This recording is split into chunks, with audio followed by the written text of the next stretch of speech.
being Aunt May, it's gotta be the same people complaining about Ben Affleck being Batman or Heath Ledger being the Joker. Y'all were dead wrong again. Marissa Tomei was amazing. Totally buy her as Aunt May. She's a younger Aunt May. She's a sexier Aunt May, but you can tell um, she totally she's Aunt May. I mean, she really is. It was wonderful to see her in this movie just pop up, and then she's in the end credit scene also. If you hadn't seen it or you didn't stay long enough, you didn't sit long enough in the movie to see the end credits. I don't know who does that because that's most of the time that's like the best part of the of a Marvel movie is seeing the end credits and what comes after it. But Marissa Tomei was really good as Aunt May. She's very sexy. Oh man, she's very very sexy. Of all the sexy women in this movie, I think she's probably the sexiest one. That's taking nothing away from Black Widow. That's taking nothing away from Scarlet Witch or Agent 13, Captain America's woman, or any other woman in this movie. But, oh man, Marissa Tomei. I'll take 10 Marissa Tomeis, but that ain't no Spider-Man thing or Captain America Civil War thing. So I'm really getting off topic talking about Aunt May, but damn, that's all I can say about that. The way they do Spider-Man, the way they do Peter Parker, making him a young kid with a Brooklyn accent, he's or Queens accent. I'm sorry, Captain America's from Brooklyn. Spider-Man's from Queens, and he has a Queens accent. He's so New York in this movie. They finally have done Peter Parker and Spider-Man the right way. They didn't do. I don't feel like. I love Tobey Maguire's Spider-Man, but he was a grown man trying to be in high school in that first Spider-Man movie. And he didn't really have the New York accent. He didn't have that Queens accent.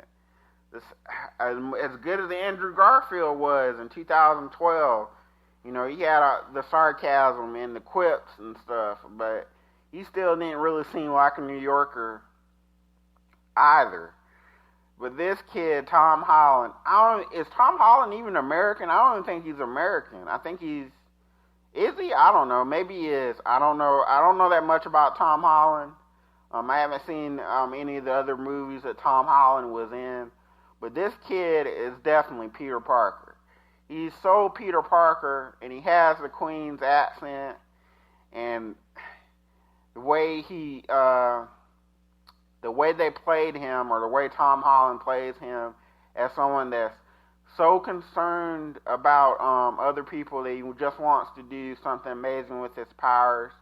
He's just such a happy kid, and he's so smart. You can tell he's really intelligent, and he's just like a nerdy kid, a nerdy teenager. That's Peter Parker. That's Spider-Man. I'm slapping my thigh. I don't know if you can hear that in the background.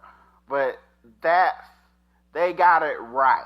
These people, the Russo brothers, the people at Marvel, Kevin Feige, Tom Holland, they got Spider-Man right. And Sony should give these people even more money because they just made Sony's millions of dollars off of this movie. Spider-Man Homecoming is going to be so amazing. It's going to be lit to see Tom Holland play this kid again. And you got to assume, I don't think they're going to do an origin story and show what happened in the beginning. I think this is just going to be Spider-Man as this. They might reference or he might talk about what happened to him and that made him Spider-Man. But I don't think they need to go back and do an origin. We all know how Spider-Man gets bit by a radioactive spider. His Uncle Ben dies. We know about that. We know that story. We don't need to see it again. Or everybody should know that story, whether you read comics or not, or you see any of the movies or not. You should know that story. But yes, I'm gonna get off Spider-Man, but the way he fought, the way he was portrayed in the movie was perfect. Now, moving from Spider-Man to Black Panther, oh my God. Black Panther. Black Panther is played by Chadwick Boseman. I mentioned Chadwick in my last episode of my podcast. In the preview of Captain America Civil War, like I said, he played Jackie Robinson in 42. He played James Brown in Get On Up. And like I said before in that last podcast, I just knew Chadwick Boseman was going to do amazing as Black Panther, and he delivered. He definitely. Black Panther was so intense in this movie, to where you could totally buy that he could kick Captain America's ass. He could hang with Bucky. He could fight any of the heroes and keep up with them. And once again, they don't go into Black Panther's origin. He just exists. He pops up and he's there. And Chadwick Boseman did a wonderful job, not only as Black Panther but as T'Challa. You know, he played that part. I heard one of my friends say the other day that Black Panther basically is like an African Batman. Yeah, I would have to agree. He is the African Batman. Was as intense as Ben Affleck was as Batman in Batman v Superman. If not more so. You know, he's a dude on a mission. He's gonna kill the person responsible. Once again, spoilers, but you listen this far, so he's gonna kill the person responsible for his father's death. And he's consumed by vengeance for like 95% of the movie, almost to the very end. He's consumed by vengeance, and he totally is, you know, Black Panther. He's Black Panther from the comic books in real life form. So Black Panther was amazing. Oh, now I'm gonna go from who else I'm gonna go to next? I'm gonna go to Ant-Man next. Like I said, Ant-Man becomes Giant Man. Loved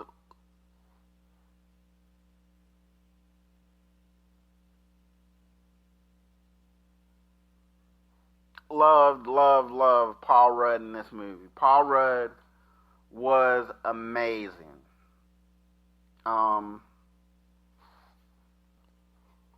He was funny. He was just like I thought he would be, you know, and he really makes you want to see more of that character, more of that Scott Lang character. So I'm like I said, I'm excited to see the Ant-Man sequel. I'm gonna go on Scarlet Witch. Oh man, you get a whole lot more Scarlet Witch and more of her. You get to see more of what's going on in her head. They portray her as like a young kid, also like a young teenage girl, and it works. Elizabeth Olsen, very beautiful woman. Looks a lot like her sisters now as she gets older. She looks a lot like Mary-Kate and Ashley. But she was just wonderful as Scarlet Witch, and the story between her and Vision, I don't know if they're going to go there with them being a romantic couple. It seems like they are, though. It seems like they're teasing it anyway.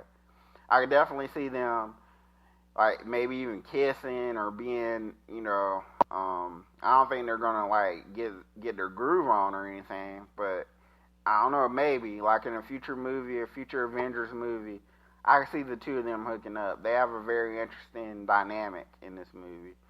You can tell Vision does care for her, but, you know, he's an android, so that's kind of weird. But it's always been kind of weird in the comics, and, you know, they had a baby in the comics. They were married in the comics, I think. So I think that's eventually they will be a couple in the movie. But they're kind of like the two Avengers that are kind of like, I won't say they're different, I guess, and so they relate to each other because they're both so different.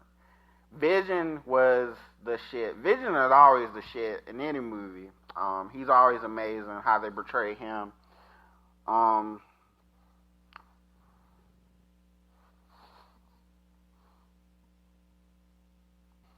The guy that plays Vision, Paul Bettany, I think is his name. He's amazing. He was amazing as Jarvis.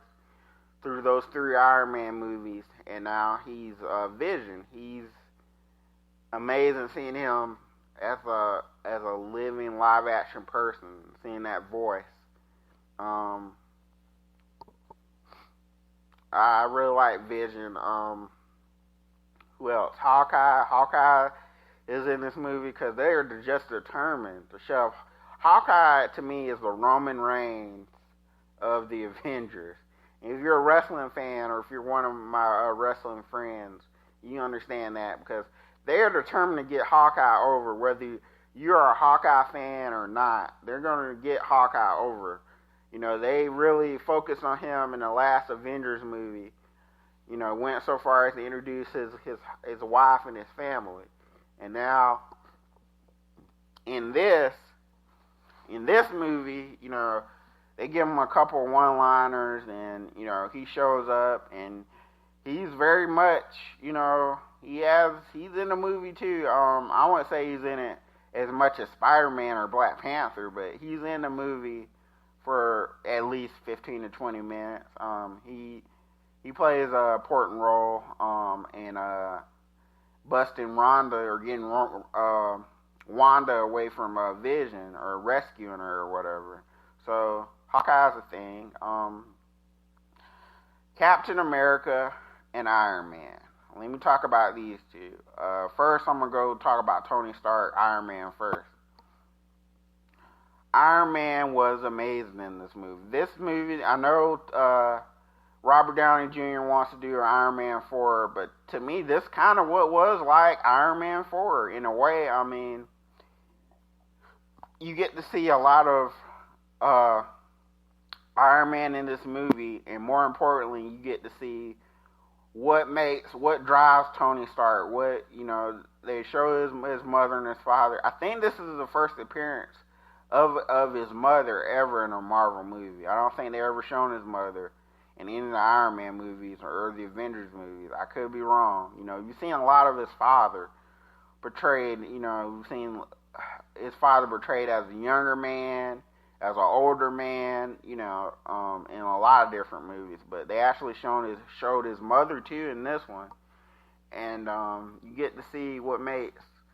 And I thought I would go into this movie and just be pro Captain America, just be totally on Captain America's side.